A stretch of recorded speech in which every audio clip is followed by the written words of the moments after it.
Project చెరువు కింద నీళ్ళు తీసుకుంటే బంద్ చేసినాం, నీటి తీరువ రద్దు చేసినాం. అట్లా ఎన్నో సదుపాయాలు చేసుకున్నాం. రైతులు బాగా జరుగుతుండే. అప్పుడప్పుడు ఏమవుతుంది, కొన్ని దుష్ట దినాలు వస్తాయి, చెడు గడియలు వస్తాయి. మనోళ్ళు కూడా అలవోకగా ఓట్లేసారు. మీరు గొప్పలో మీరు మాణిగ్రహం గెలిపించారు. కొన్ని నియోజకవర్గాలలో అత్యాశకు పోయి నేను చెప్పిన కూడా అప్పుడు మంది మాటలు పట్టుకొని మారమానం పోతే మళ్ళీ వరకు ఇల్లు కాలిపోతారు. వీళ్ళని నమ్మితే అమాంతం మింగుతారు, మోసపోతాం. రైతు బంధుకు రామరామ్ అంటారు, దళిత బంధుకు జైబీం అంటారు. వీళ్ళు ముంచుతారా నాయన అని చెప్పిన ఆయన వాడు తులం బంగారం ఇస్తా, నీకు ఏంటి, నీకు బంగారం వడ్డానం పెడతాను కానీ ఆయన నమ్మి ఏమో మీ సంగతి ఎంతో చూద్దామని ఆయన వేశారు. వేసింది ఇరుకపోయారు, బావిలో పడ్డారు, అయిపోయి ఉన్నాయి అన్ని వీకే. మళ్ళీ మొదటికి వచ్చానా కైలాస వాడలో పెద్ద పంపించినట్టు అయింది. మళ్ళీ అంతే కదా, ఆలోచన లేకుండా ఎటు పడితే అటు ఎవడో ఏదో చెప్తే నమ్మి ఓట్లేస్తే ఏమైంది అనేది ఒక మంచి గుణపాఠం ఇది తెలంగాణ. గ్యారంటీగా మంచిగా సంసారం జరుగుతుంది. జర తువ్వకొచ్చినాం, రైతులు ఇంత ముఖం తెలివైతుండ్రి, ఇంత బాకీలు కట్టుకుంటుండ్రి. ఎంతో మంది పాపం సిటీలు వేసుకుందరు, ఏదో వేసుకుందరు. రైతు బంధు పైసలు పడితే ఎంత సంతోషం ఉంటుండే. ఆయన మీద గంగలు గడిచిపోయింది.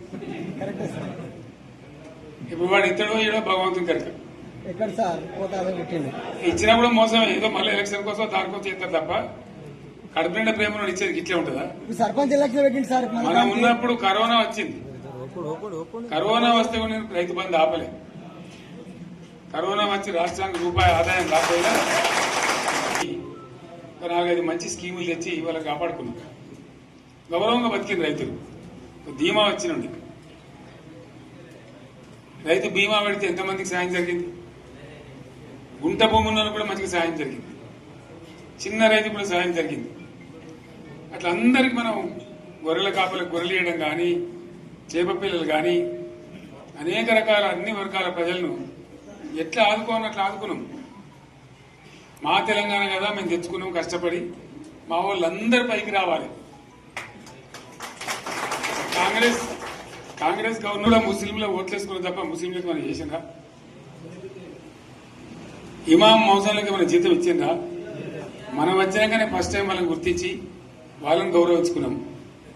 ముస్లిం మైనార్టీ పిల్లలకు, మన గిరిజన పిల్లలకు, మన ఎస్సీ పిల్లలకు, మన బీసీ పిల్లలకు ఎంత మంచి రెసిడెన్షియల్ స్కూల్ పెట్టుకున్నాం. అందరినీ కూడా ముందు తీసుకుపోవాలి. ఇవాళ మన కళ్ళ ముందని నాకు బాధ కలిగేది ఏంటంటే, చిన్న వర్గాల ప్రజలు కాన్వెంట్ స్కూళ్ళలో చదివించలేరు, వాళ్ళ పిల్లలు కూడా బాగా చదవాలని చెప్పి ఎస్సీలకు, బీసీ, మన మైనార్టీ సోదరులకు గురుకుల పాఠశాలలు పెట్టారు. అద్భుతమైన చదువు చదువుకునే వాళ్ళు. ఇవాళ మొత్తం రోజు బడి పిల్లలు విషాహారము, కడుపు నొచ్చుడు, బాధపడు, పురుగులు అన్నం పెట్టుడు. పిల్లలు వెళ్ళిపోతున్నారు, ఆ స్కూళ్ళ నుంచి ఇళ్ళకి వెళ్ళిపోతున్నారు. తల్లిదండ్రులు కూడా భయపడి తీసుకుపోతున్నారు. ఏం ఘోరం ఇది నాకు అర్థం కాదు. మళ్ళీ ఇది చేసిన కూడా ఇప్పుడు మళ్ళీ అదే కాంగ్రెస్ పార్టీ. అంతేనా? మళ్ళా పాత కాంగ్రెస్ మోపైంది, మళ్ళా కరెంటు కోతలు మోపైనాయి. వెనకాలం ఇంకేం గత అవుతుందో మార్చి ఏప్రిల్ ఏమవుతుందో. ఇంకా కరెంటు కోతలు మోపైనాయి, మంచినీళ్ళు సరికొత్తలు, అడిగే నాతులు లేడు. ఎవడన్నా గట్టిగా నిలదీసినడితే వారికి పోలీసు స్టేషన్లో పట్టేయడం. ఇదేనా రాజ్యం? ఇట్లా ఉండదా రాజ్యం? ఎందుకు వచ్చింది ఈ పరిస్థితి చెప్తా. నాకు తెలిసి నాకేం గుర్తులేదు. నేనేమంటున్నా అంటే, ఇట్లా అనేక పనులు చేసుకున్నాం మనం. గోదావరి నుంచి నీళ్లు తెచ్చుకున్నాం, నీళ్లు తెచ్చుకొని మంచినీళ్ళ తర్వాత సాగునీళ్ళు ఎంపడబడ్డాయి.